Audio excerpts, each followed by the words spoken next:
ممکن ہے کہ بعض دفعہ بعض لوگوں نے یہ سنا ہو کہ کچھ لوگ کالا عمل کرتے ہیں اور قرآن مجید کو خون یا معاذ اللہ پیشاب سے لکھتے ہیں، اور فوراً ذہن میں جاتا ہے کہ یہ کام کرنے والے غیر مسلم ہوں گے، اور اگر مسلمانوں میں کسی کی جانب توجہ جاتی ہے خصوصاً پاکستان میں تو وہ بعض بنگالیوں کی جانب جاتی ہے، اور یہ ذہن میں آتا ہے بلکہ ڈالا جاتا ہے کہ یہ بنگالی جادو ہے۔ اس وقت ہماری گفتگو کا عنوان ہے کہ دیوبندی اور بریلویوں کے درمیان ایک مشترکہ موضوع ہے کہ جو تقریباً 1000 سال پہلے بھی تھا اور آج بھی ہے، یعنی ایسا نہیں ہے کہ اس کا انکار کر دیا گیا ہو، اور وہ ہے کہ بے وقت ضرورت علاج کے لیے معاذ اللہ فقہ حنفی میں خون سے اور پیشاب سے قرآن مجید لکھنا۔ سب سے پہلے آپ ایک کلپ دیکھیں، اور یہ ہے الیاس گھمن صاحب کا۔ لو رعف فكتب الفاتحة بالدم على جبهته وانفه جاز للاستشفاء وبالبول ايضا۔ اگر کسی شخص کو نکسیر پھوٹ پڑی ہو، خون سے مسلسل نکلتا ہو، تو نکسیر کا علاج کرنے کے لیے اپنے ناک اور اپنی پیشانی پر خون یا پیشاب کے ساتھ فاتحہ لکھ لے تو جائز ہے۔ اب آپ نے ان کی آواز بھی سن لی، ان کا موضوع بھی سن لیا، تو سب سے پہلے آپ کے سامنے ہم اس بات کو دوبارہ بیان کریں کہ جب یہ کام ہو رہا ہوتا ہے تو دیوبندی ہوں یا بریلوی ہوں اس کو چھپانے کے لیے فوراً ہندوؤں اور عیسائیوں پہ ڈال دیتے ہیں یا بنگالی جادوگروں پہ ڈال دیتے ہیں، جبکہ کوئی بھی ہندو یا عیسائی یہ کام نہیں کرتا، کیونکہ وہ کیوں قرآن لکھے گا کسی بھی چیز سے؟ یہ کام خالصتاً یا دیوبندی کرتے ہیں یا بریلوی کرتے ہیں، اور وہ اس وجہ سے نہیں کرتے کہ دین سے دور ہیں، وہ اس وجہ سے کرتے ہیں کہ ان کے علماء نے اس کام کی اجازت دی ہے، لیکن جب یہ چھپانا چاہتے ہیں تو دوسروں پر ڈال کے اپنے آپ کو چھپا لیتے ہیں۔ یہ چیزیں وہ ہیں کہ جو لوگوں کی نگاہوں سے اوجھل ہیں۔ ہم بھی بچپن میں یہی سمجھتے تھے کہ یہ کام دشمنان اسلام کرتے ہیں، یعنی غیر مسلم، جبکہ یہ کام واقعا دشمنان اسلام ہی کرتے ہیں جو در حقیقت دشمنان اہل بیت ہیں، اور دین انہوں نے اہل بیت کے دشمنوں سے لیا ہے، لہذا وہاں آپ کو قرآن کی بھی توہین ملے گی اور اہل بیت کی بھی توہین ملے گی۔ آپ کے سامنے ضرب حق کی ہیڈنگ ہے، اور یہ اس وجہ سے آپ کے سامنے پیش کر رہے ہیں تاکہ پتہ چلے کہ یہ موضوع، جیسا کہ پہلے میں توجہ دلائی، 1000 سال پرانا نہیں ہے، ابھی بھی اس موضوع کو زور و شور سے ڈسکس کیا جاتا ہے۔ اب یہاں کی ہیڈنگ یہی ہے، علاج کے لیے پیشاب سے سورہ فاتحہ لکھنا جائز ہے، مفتی تقی عثمانی۔ وجہ اس کی یہ ہے کہ شفا کے حصول کے وقت حرمت ساقط ہو جاتی ہے۔ کہ آپ کو معلوم نہیں کہ ضرورت کے وقت پیاسے انسان کے لیے شراب پینا اور بھوکے انسان کے لیے مردار کا کھانا جائز ہے؟ مفتی محمد تقی عثمانی، دارالعلوم کراچی، فقی مقالات، جلد نمبر 4 اور صفحہ نمبر 146، میمن اسلامک پبلشرز، لیاقت آباد، کراچی۔ اب ہم ایک موضوع کو پہلے ڈسکس کر چکے ہیں کہ پاکستان میں ARY اور آرمی کے تعاون سے ڈرامہ بنا تھا صنف آہن، کہ جس میں کوشش کی گئی تھی پری پلان طریقے سے کہ تعویذ گنڈوں کا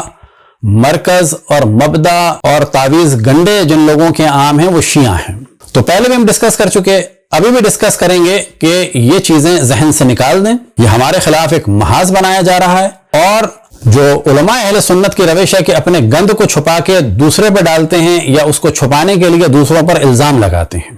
تو اس ڈرامے کے بنانے والے اگر اب بھی آنکھیں نہیں کھولتے ہیں، پھر تو علیہ السلام والسلام کہ انہیں چاہیے کہ دیکھیں کہ ان کے علماء نے کس طرح سے پیشاب اور خون کے ذریعے سے قرآن لکھنے کی بات کی ہے، جبکہ شیعہ تعلیمات قرآن اور اہل بیت کے مطابق آیات قرآن اور دعائیں کہ جو معصومین علیہم الصلاۃ والسلام یعنی محمد وآل محمد علیہم الصلاۃ والسلام سے نقل ہوئی، ہم ان کے ذریعے سے حفاظت یا مشکلات کو حل کرتے ہیں۔ یہ گندے عملیات، ان کا تعلق کوئی بھی مذہب حق اہل بیت علیہم الصلاۃ والسلام سے نہیں ہے۔ اور ان کے علاوہ کیا کیا ہے ان تعویذوں کی صورت میں، ان گنڈوں کی صورت میں، البتہ وہ تعویذ کے جو اہل بیت سے وابستہ نہیں ہے، علماء اہل سنت سے وابستہ ہیں، ان کی کیا حقیقتیں، کیا حرکات ہیں، وہ آپ کے سامنے انشاءاللہ بیان ہوں گے۔ اب آپ کے سامنے فقی مقالات، یعنی ایک عالم کی زبان سے بھی آپ کو ہم نے وہ مسئلہ سنا دیا۔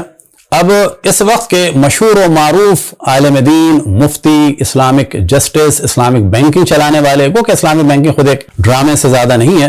اور سوشلزم اور کیپٹلزم سے زیادہ بدتر اور خطرناک ہے، اس کے بارے میں کبھی تفصیل سے بعد میں ڈسکشن ہم کریں گے۔ فقی مقالات جلد نمبر 4، شیخ الاسلام حضرت مولانا مفتی محمد تقی عثمانی صاحب، اور وہی ہے میمن اسلامک پبلشرز،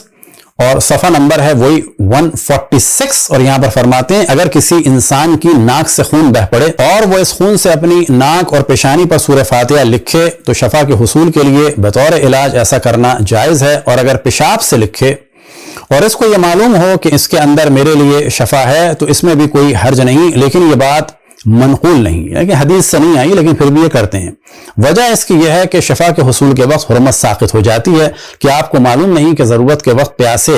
انسان کے لیے شراب پینا اور بھوکے انسان کے لیے مردار کا کھانا جائز ہے۔ اب اس کی دوسری ایک چھاپ آپ کے سامنے ہے، ایک پرنٹ ہے فقی مقالات، اور وہی مفتی تقی عثمانی صاحب، جلد نمبر 4 اور صفحہ نمبر ہے 147، اور یہاں سے جو ہم نے کوسچن مارک لگایا ہے اس سے پہلے اس کو ہونا چاہیے تھا، لیکن اس کو انہوں نے غائب کر دیا ہے۔ پیج نمبر 146 آپ کے سامنے ہے، یہاں پر بھی یہ موضوع نہیں ہے اور 147 میں بھی نہیں ہے، اور اس کے درمیان یہ موضوع تھا جو انہوں نے غائب کر دیا۔ اب یہ موضوع فقط دیوبندیوں میں نہیں ہے، آپ کے سامنے ہے فتاوی رضویہ مع تخریج و ترجمہ عربی عبارات، جلد نمبر 23، اور یہ کون ہیں؟ یہ پیشوا ہیں اور ان بڑے ہیں بریلویوں کے۔ تو دیوبندیوں کا بھی ہم نے آپ کو جلوہ دکھا دیا اس مسئلے میں، اور اس مسئلے میں بریلوی بھی ان کے ساتھ مشترک ہیں کیونکہ اس کا تعلق ہے فقہ حنفیہ سے۔ انہوں نے یہاں پر بڑی تفصیل سے اس موضوع کو ڈسکس کیا ہے، اور اس کا لکھا ہے کہ اما بعد، سوال اس میں یہی کیا گیا ہے، مسئلہ اس میں قرآن شریف کی آیات کا پیشاب سے لکھنا جائز ہے، تو یہ سوال کیا ہے۔ اس کے بعد انہوں نے جواب دینا شروع کیا اور کہا کہ ہاں یہ موضوع جو ہے شیخ ابو بکر اسقاف بلخی کا قول ہے جو 4 ہجری کے مشائخ میں سے تھے، اور اس کے بعد وہ اس کو لکھتے ہیں جس شخص کی نخسیر آئے، خون بند نہ ہو، پھر اس نے اپنے خون سے قرآن مجید کا کوئی حصہ اپنی پیشانی پر لکھنے کا ارادہ کیا ہو تو شرعاً کیا حکم ہے؟ ابو بکر اسقاف رحمت اللہ علیہ تعالیٰ نے فرمایا کہ جائز ہے۔ پھر ان سے پوچھا گیا کہ اگر پیشاب سے لکھیں تو پھر اس کا کیا حکم ہے؟ فرمایا اگر اس میں شفا معلوم ہو تو کوئی حرج نہیں۔ پھر کہا گیا کہ اگر مردار کی کھال پر لکھے تو فرمایا اگر اس میں بھی شفا معلوم ہو جائے تو جائز ہے۔ یعنی کہیں سے بھی شفا مل رہی ہو، اس عامل کو اندازہ ہو جائے کہ اس میں شفا ہے، تو پھر چاہے پیشاب سے آپ کریں، چاہے خون سے، اور چاہے مردار۔ اب ظاہر ہے کہ جب مردار کا کہہ دیا، یعنی مرا ہوا بکرا ہو یا گائے کا مردار ہو، اس کی کھال میں بھی لکھ سکتے ہیں۔ تو اب کیونکہ ضرورت کے تحت یہ قانون بنا دیا تو ممکن ہے کہ اس میں پھر یہ اضافہ کر دیں کہ کتے اور سور کی کھال میں بھی لکھا جا سکتا ہے اور اس کے بھی خون سے لکھا جا سکتا ہے، اگر یقین ہو جائے کہ اس سے ان کو فائدہ ہوگا، بقول بریلویوں کے اور دیوبندیوں کے۔ اور پھر اس کے بعد ہم نے ہیڈنگ واضح کر دی ہے کہ اگر خون یا بول سے لکھیں تو اجازت ہے یا نہیں۔ فقیہ موصوف نے فرمایا کہ اگر اس سے شفا ہو جانا معلوم ہو تو مذائقہ نہیں۔ پھر بیچ میں گفتگو کرتے ہیں کہ فتاوی ہندیہ میں ہے کہ جب فرعون، ابو جہل وغیرہ کے نام کسی غرض کے لیے لکھے جائیں تو مکروہ ہے کہ انہیں کہیں پھینک دیا جائے، اس لیے کہ ان حروف کی عزت و توقیر ہے، جیسا کہ سراجیہ میں مذکور ہے۔ اب فرعون ابو جہل کے نام کا بھی احترام ہے۔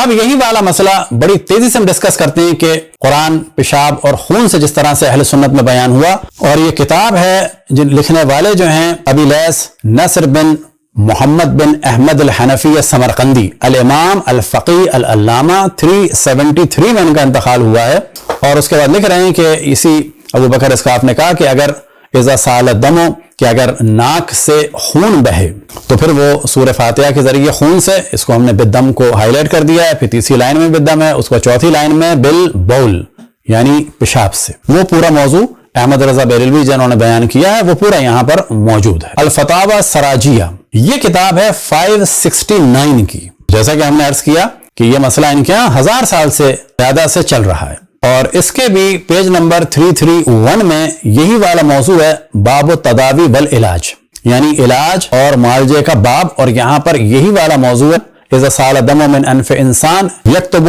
بفاتحۃ الکتاب بالدم علی جبہتہ وانفہ ونحو ذلک للاستشفاء والمعالجہ۔ اب یہاں پر انہوں نے اسی موضوع کو اس کتاب میں بھی لکھا ہے، یعنی یہ کہنا کہ یہ کسی ایک کتاب میں کسی ایک نے لکھ دیا، ایسا نہیں ہے۔ پہلے بھی ہم بتا چکے کہ یہ 1000 سال سے مسئلہ چل رہا ہے، تقی عثمانی ہوں یا الیاس گھمن ہوں یا دوسرے لوگ ہوں، یہ اسی مسئلے پر باقی ہیں۔ اب یہ کتاب کہ جو آپ کے سامنے ہے المحیط البرہانی فی فقہ النعمانی، فقہ الامام ابی حنیفہ رضی اللہ عنہ، اور یہ 616 کی یعنی تقریباً 800 سال پہلے کی کتاب، جلد نمبر ہے 5 اور یہاں پر بھی یہی والا موضوع ہے اور صفحہ نمبر ہے 315 اور پھر 374 میں دوبارہ اس موضوع کو لکھا گیا ہے، یعنی ایک دفعہ نہیں ہے، فضل قرآن کے موضوع میں بھی کر چکے ہیں اور اس طرح سے دوسرے موضوع میں بھی کر چکے ہیں۔ اب آپ کے سامنے کتاب ہے رد المختار، جلد نمبر ہے 1 اور صفحہ نمبر ہے 365 اور یہاں پر بھی یہی والا موضوع ہے، اور اس کے بعد فرماتے ہیں لِاتَّفَاقِهِمْ عَلَى الْجَوَازِ، یعنی علماء کا اس پر اتفاق ہے۔ اچھا کیوں اتفاق ہے؟ کیونکہ اس میں شفا ہے تو اس کام کو انجام دے دیا جائے۔ یہیں سے ان افراد کو لائن ملتی ہے کہ جس طریقے سے بھی شفا حاصل ہو جائے، پھر یہ اہل سنت کے جو تعویذ گنڈے والے اور اس قسم کے افراد ہیں کہ جن کو عام طور پہ کہا جاتا ہے کہ سفلی کر رہے ہیں، جادو کر رہے ہیں، نہیں، یہ اپنی فقہ حنفی پر اور اپنے بڑے علماء اور خلفاء کی سیرت پر عمل کر رہے ہیں، جیسا کہ ہمارا پہلا لیکچر ہے کہ جناب عائشہ بھی منتر پڑھواتی تھیں ایک یہودی خاتون سے۔ اب تکملہ بحر الرائق ہے، شرح کنز الدقائق اور جلد نمبر ہے 8 اور یہاں پر بھی یہی والا موضوع ہے، حاشیہ طحاوی علی در المختار اور جلد نمبر 1 ہے اور یہاں پر بھی یہی والا موضوع ہے، کذا اختار صاحب الہدایہ فی التنجیز فقال اذا سال الدم من انف الانسان یکتب فاتحۃ الکتاب بالدم علی جبہتہ وانفہ یجوز ذلک للاستشفاء والمعالجہ، کہ یہ جائز ہے شفا کے لیے اور علاج کے لیے۔ اب فتاوی قاضی خان کہ جو 1926 میں چھپی ہے انڈیا میں، یہاں پر بھی یہی ہے۔ فتاوی الہندیہ کہ جو فتاوی عالمگیر کی جو اورنگزیب کے درباری ملاؤں کو بٹھا کر یہ کتاب ترتیب دی گئی ہے، تو اس کا جو عربی ترجمہ ہے جلد نمبر 4 ہے اور صفحہ نمبر 404 اور یہاں پر وہی والا موضوع ہے کہ اگر کسی کی نکسیر پھوٹ جائے اور ناک سے خون بہے تو جائز ہے کہ پیشاب سے یا خون سے لکھا جائے معاذ اللہ معاذ اللہ۔ اب ہم دوبارہ توجہ دلاتے ہیں کہ جس ڈرامے کے ذریعے سے شیعوں کا مذاق بنانے کی کوشش کی گئی تھی تو پبلک کو بلا شک ان کی تنبیہ کرنی چاہیے اور توجہ دلانی چاہیے۔ تنبیہ سے مراد یہ ہے کہ ان کو بتائیں کہ بابا یہ سب گند بلا، اگر آپ کو بہت شوق ہے ٹی وی پہ لانے کا تو ابھی اور بھی چیزیں آئیں گی، پہلے تو اس کو لے کے آئیں کہ آپ کے علماء جو ہیں وہ خون سے اور پیشاب سے جو ہے وہ قرآن لکھنے کے قائل ہیں۔ تو آپ نے جو ڈرامے میں ایک بچی کا مذاق بنایا ہے اور اس کو شیعہ ظاہر کیا ہے سدرہ بطول کے نام سے، تو یہ کام ایک قابل مذمت کام ہے اور میڈیا میں کم سے کم تعصب کو اس طرح سے نہ پھیلائیں۔ لیکن انہی لوگوں کے لیے ہے کہ آپ ہی کے بڑے علماء میں سے ایک کہ جن کا نام تھا حضرت شیخ ابو عباس احمد بن بونی، اور یہ بونی صاحب ہیں 637 ہجری کے کہ جو بنتی ہے میلادی حساب سے 1230۔ اب ان کی اس کتاب میں کیا کیا ہے؟ عملیات، وظائف، طلسم پر سچائی کی منہ بولتی کتاب شمس المعارف۔ یہ یاد رکھیں کہ اہل سنت میں جتنے بھی گندے عملیات یا جیسے بھی عملیات ہیں وہ اس کتاب کے ذریعے سے ہیں، اور اگر بعض شیعہ جاہل قسم کے عاملوں نے لیے ہیں تو وہ گند بلا بھی ان سے لی ہے۔ اور شیعوں کے لیے ہم توجہ دلائیں کہ وہ صرف اور صرف قرآن اور اہل بیت علیہم السلام کے ذریعے سے جو دعائیں اور عملیات ہوں ان کو انجام دیں۔ اور اس خطاب کو دیکھا جا سکتا ہے کہ یہ ایک واقعاً دنیا کے لیے ایک عجیب و غریب مذاق ہے۔ اب یہاں پہ موضوع ہے آپ عامل کیسے بن سکتے ہیں، تعویذات بنانے کا طریقہ، عملیات کرنے کا طریقہ، حمزاد کو قابو کرنے کا طریقہ، سفید جادو کیسے ہوتا ہے، کالا جادو کا توڑ، 1000 سچے حقیقی عملیات، طلسم بنگال، مائے شام کا جادو کیا ہے، جھوٹے عاملوں سے کیسے بچا جائے۔ اچھا جھوٹے عاملوں سے بچا جائے تو بابا آپ کون سچے عامل ہیں؟ اب ان کی کتاب کے اگر آپ لطیفے دیکھ لیں تو پیج نمبر 379 پر ہے پیشاب بند کرنے کا طریقہ، اور وہ بند کرنے کا کیا ہے کہ انڈے کے چھلکے پر سورہ کوثر کو لکھا جائے ماں کے نام کے ساتھ، اور جہاں آگ جلائی جاتی ہے وہاں پر اس کو دفن کر دیا جائے تو اس کا پیشاب بند ہو جائے گا۔ اگر 7ویں دن اس کو نہیں نکالا تو وہ مر جائے گا، بعد میں کہتے ہیں لیکن اس کا گناہ ملے گا۔ یعنی یہ طریقہ بتا رہے ہیں کہ آگ والی جگہ پر انڈے کے چھلکے کے اوپر انا اعطینا کل کوثر اس طریقے سے لکھا جائے، معاذ اللہ کہ جو انہوں نے بتایا ہے کہ تصویر آپ کے سامنے ہے۔ پھر پیج نمبر 381 پر موصوف کہتے ہیں بحری یا خشکی کے سفر سے قافلے کو روکنے کا عمل۔ معلوم ہوا ہے کہ صرف شین عربی میں سریانی اور پتریشی حرف ہے، اس کی طبیعت آتشی اور تیسرے درجے میں گرم خشک ہے۔ اس کی خاصیت جہاز کو سفر دریا اور قافلے کو خشکی کے سفر سے روکنے کی ہے۔ منحوس ساعات میں یعنی جو نحس ساعت ہوں ان میں